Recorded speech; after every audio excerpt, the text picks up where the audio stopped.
The big entrance, but thank you all very much. What a great crowd. This is exciting to see. Thanks for parting with the normal protocol. I'm so sorry I have to leave a little earlier than I had hoped.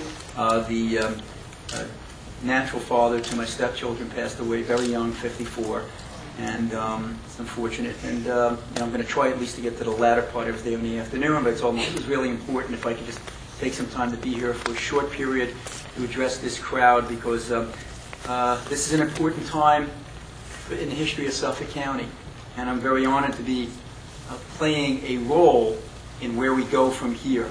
A lot of people have been asking me, why are you taking this risk?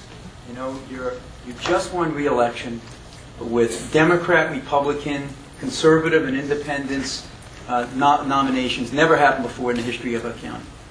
You could probably coast to another re-election victory very easily. You have over $4.5 million in the bank. You're high in the polls. Why would you take this risk and do something like this? I want to do it for the same reason that you've gotten involved, for my children and my grandchildren. I want to do it because I'm embarrassed at the way this state is going. I'm tired of this state being the butt of late-night jokes on the comedy circuit. I want you to be proud of your state again. And when I came into office as a county executive back in 2004, I ran in a time that was somewhat analogous. My county was rife with corruption. It was spending too much money. It had a $238 million deficit. And I ran saying that I was going to clean it up, both ethically and fiscally. When I got in, the first thing they told me is, you can't do it without dramatically raising taxes or imposing draconian cuts. And I said, well, you watch us. You watch what we do. Our way of thinking. So we rolled up our sleeves and did it the way you would do it with your family checkbook or your local business. We put in place a bottom line. Unfortunately, in government too often, they run it like a Ponzi scheme, thinking like they could always keep collecting more money from the taxpayer until what happens? It collapses like a house of cards. And that's what you're seeing right now in the state of New York. They've spent themselves to the brink of disaster. When I came in 2004, we started on a mission to privatize a lot of our county. I privatized my HMO, kind of the opposite of what's going on now nationally. I consolidated functions. We shrunk the size of government. People left, we didn't return them into that spot. We extracted concessions from unions. You know what's going on in the state right now? They just passed a budget in the Senate yesterday. Talk about blowing an opportunity. No reforms. Guess how much money was extracted from the public employee unions in the state level in this horrible recession? Could you raise your hand a little higher, please? Yeah, that's right. Zero. Zero. I extracted $36 million from the county. Why? Because I have a backbone. Because I'm a strong manager. Because I said, you better sit around the table with me. I'm going to have to lay people off. And when they found out that I was serious, that I put those layoffs within my budget, they sat down, they negotiated. We got the concessions. I didn't have to lay off anyone. Now, why can't we have that type of government in the state of New York? Why? Because it's an incumbent re-election society. That's why. It's always put off till tomorrow what you should be doing today. Well, the reason I'm taking this chance in this run is because I just don't want to get up to Albany to serve. I want to get up there to turn this place upside down and inside out. I want a revolution, folks. I want to change this state like you want to change this state for our children and our grandchildren so that they can not only be proud to live here, but they can afford to live here in the first place. Because all the programs in the world don't mean a hill of beans if you can't afford to live here in the first place. The attitude of a lot of these folks in office is, let's find out first what we want to spend on, and then find the money to spend it. I take the adage, first find out how much money you have in your wallet, and then you can determine what you're going to spend it on. That's what you do in your family.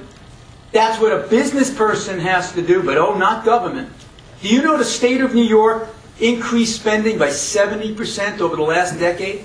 And had they just stayed at the rate of inflation, we wouldn't have the problem we have today because we'd be $20 billion richer. Well, they were increasing at that clip. In Suffolk County, a strong fiscal manager actually cut spending in 3 out of the last 6 years. Not just froze taxes, but cut spending. Something never before done before me for at least 35 years. I didn't do it once, I did it 3 times. Two in a row, the last 2 years. At a time when I was losing $100 million in sales tax revenue. How? Just doing the tough things that had to be done. Privatizing, consolidating, saying no. You know, it's so much easier to say yes and get a lot of plaques that you can put on your wall.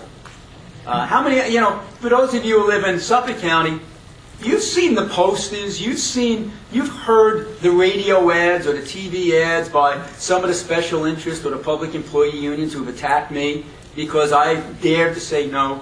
Well, let me tell you what my adage is. You have to have the courage to say no to the things you want so that you have the capacity to say yes to the things you need. And they don't get that enough in government.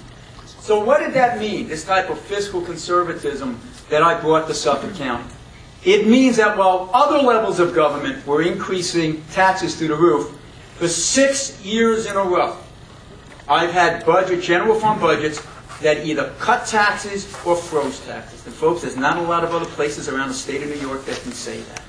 Okay? We cut spending and we raised our bond rating to the highest level in our county's history. So what does this mean? It means if I could do it in a county that's bigger than 11 states, I know how to do it for this state that, let me tell you, I'm not exaggerating when I tell you, we are on the brink of fiscal insolvency. And electing someone just for the sake of electing them because they want to serve or because it's their time, who cares? You should only be electing someone who you believe is going to shape the foundation of all. How do you do it? I'll tell you how you do it. It has to be with a mandate from the people. I lay out my very specific plan, and people tell me, well, you've got ideas, that's great, but how are you going to get those assembly members and those Senate members to go along with you? I say, it's the power of the people. That's how we do it. You know, in 1980, Ronald Reagan was very clear what he wanted to do. He laid it out to the public.